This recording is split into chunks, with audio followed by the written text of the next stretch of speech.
ನಮಸ್ಕಾರ ವೀಕ್ಷಕರೇ, ಕರ್ನಾಟಕ ಎಕ್ಸಾಮಿನೇಷನ್ ಅಥಾರಿಟಿಯಿಂದ ನಿಮಗೊಂದು ಎಲಿಜಿಬಿಲಿಟಿ ಲೀಸ್ಟ್ ಏನು ಬಿಟ್ಟಿದೆ ನೋಡಿ, ಅದು ಫೈನಲ್ ಇರುವುದಿಲ್ಲ, ತಾತ್ಕಾಲಿಕವಾಗಿರುತ್ತೆ. ಆಲ್ರೆಡಿ ಇಲ್ಲಿ ಮೆನ್ಷನ್ ಮಾಡಿದ್ದಾರೆ, ಇದು ಪ್ರೊವಿಷನಲ್ ಆಗಿದೆ.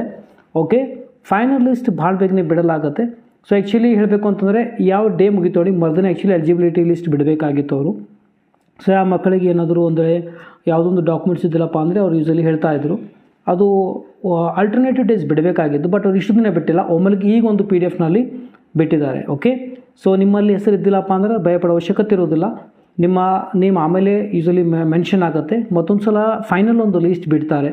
ಓಕೆ, ಡಾಕ್ಯುಮೆಂಟ್ ವೆರಿಫಿಕೇಷನ್ ಪ್ರೊಸೆಸ್ ಇಲ್ಲಿಗೆ ಮುಗಿಯೋದಿಲ್ಲ, ಮತ್ತೆ ಮುಗಿದ ನಂತರವೂ ಸಹ ಫೈನಲಿ ಇನ್ನೊಂದು ಸಲ ಏನಪ್ಪ ಅಂದರೆ ಡಾಕ್ಯುಮೆಂಟ್ ವೆರಿಫಿಕೇಷನ್ ಯೂಸಲಿ ಕರೀತಾರೆ. ನೀವು ಮತ್ತೇನಪ್ಪ ಅಂತಂದರೆ ಡಾಕ್ಯುಮೆಂಟ್ಸ್ ಯಾರು ವೆರಿಫಿಕೇಷನ್ ಮಾಡ್ಕೊಂಡಿರೋ ಮಾಡ್ಕೊಳ್ಬೋದು. ಓಕೆ, ಸೊ ಈ ವಿಡಿಯೋದಲ್ಲಿ ಇಷ್ಟೇ. ಇದು ಕೆಲವು ಜನ ಮೆಸೇಜ್ ಆಗ್ತಾ ಇದ್ರು ಇದು ಫೈನಲ್ ಇಲ್ಲ ಅಂಥೇಳಿ. ಇದು ಫೈನಲ್ ಇರೋದಿಲ್ಲ, ಡಾಕ್ಯುಮೆಂಟ್ ಫೈನಲ್ ಎಲಿಜಿಬಿಲಿಟಿ ಲಿಸ್ಟ್ ನಂತರ ಬಿಡ್ತಾರೆ. ಓಕೆ, ಈ ವಿಡಿಯೋದಲ್ಲಿ ಇಷ್ಟೇ. ಸೊ ಈ ಥರ ನನ್ನ ಮಗ ಈ ಥರ ನನಗೆ ಬಿಡೋದಿಲ್ಲ. ಸೊ ವಿಡಿಯೋ ಮಾಡುವಾಗ ಇನ್ ಬಿಟ್ವೀನ್ ಬರ್ತಾ ಇದ್ದ, ಸೊ ಅದಕ್ಕೆ ಆತನು ಬರ್ತಾನೆ ಅಂತ ಹೇಳ್ದ. ಹಾಯ್ ಹೇಳೋರಿಗೆ, ಹಾಯ್, ಆಲ್ ದಿ ಬೆಸ್ಟ್. ಚಲೋ, ಟೇಕ್ ಕೇರ್, ಬಾಯ್.